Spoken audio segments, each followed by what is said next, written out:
Sir, बदलापुरात काल एका ज्वेलर्सच्या दुकानाची तोडफोड करण्यात आलेली होती आणि आधी सुद्धा त्याचं अपहरण करण्यात आलं होतं. गुन्हा दाखल केलाय. 2 आरोपी ताब्यात आहेत. काय पूर्ण प्रकरण आहे? कशामुळे अपहरण? काय त्यांचा हेतू होता? यातील फिर्यादी भीमसिंग खरवट यांचं वालिवली नाका या ठिकाणी भैरव ज्वेलर्स म्हणून ज्वेलर्सचे दुकान आहे. साधारण मे महिन्यामध्ये यातील जे आरोपी आहे अक्षय गोपी याने त्याच्याकडचे काहीतरी दागिने हे त्या ज्वेलर्सकडे गहाण ठेवले होते आणि त्यातून 3.5 लाख रुपये उचलले होते. परत 15 ऑगस्ट रोजी त्याने त्यांच्याकडे 30,000ची मागणी केली. मग त्यांनी त्याच्याकडे रक्कम नसल्याने त्यांनी नकार दिला. मग हा अक्षय भोपी व त्याचा मित्र युवराज भोपी हे दोघंजण एक अज्ञात इसम एका गाडीने आले.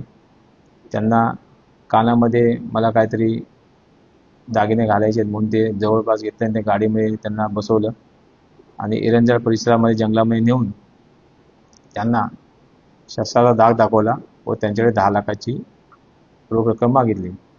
परंतु त्यांच्याकडे नसल्यामुळे त्यांनी ते देण्यास नकार दिला.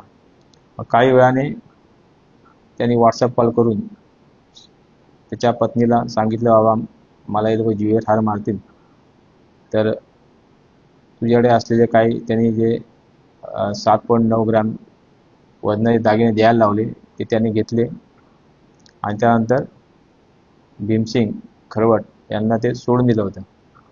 मग त्यानंतर ते बोलले की हे सगळे आरोपी परत यांना भविष्यात त्रास देतील म्हणून त्यांनी कोणतीही तक्रार दिली नव्हती. परंतु काल रोजी त्याच वादातून त्यांनी या आरोपीच्या मित्रांनी साथीदारांनी त्यांच्या ज्वेलर्सच्या काचा तोडलेल्या आहेत. त्या संदर्भात आम्ही सर्वांविरुद्ध दोन्ही घटनांविरुद्ध गुन्हा दाखल केलेला आहे.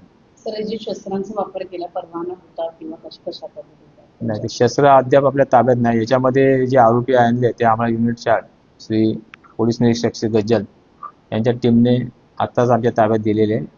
त्यांचं पोलीस कोठडी रिमांड घेऊन आपण जे म्हणताय जे शस्त्र कुठून आणलं किंवा ही कशी घटना घडली, कोण कोण होतं, त्यांची साथीदार कोण होतं, त्याचा तपास निश्चित करण्यात येईल. किती आरोपी आता अटक आहेत? किती आरोपी फरार आहेत?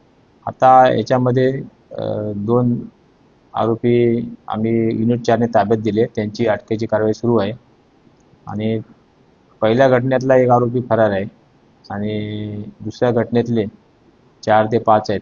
तर तेही आपण त्याचा शोध घेत आहोत. आता जे अटक करण्यात आलेले आरोपी आहेत त्यांची पार्श्वभूमी काय आहे? त्याच्यामध्ये युवराज भोपी याच्यावर एक 324चा गुन्हा आहे. ते अक्षय भोपी अजून त्याचा तपास आम्ही तपासतोय ICGS मध्ये.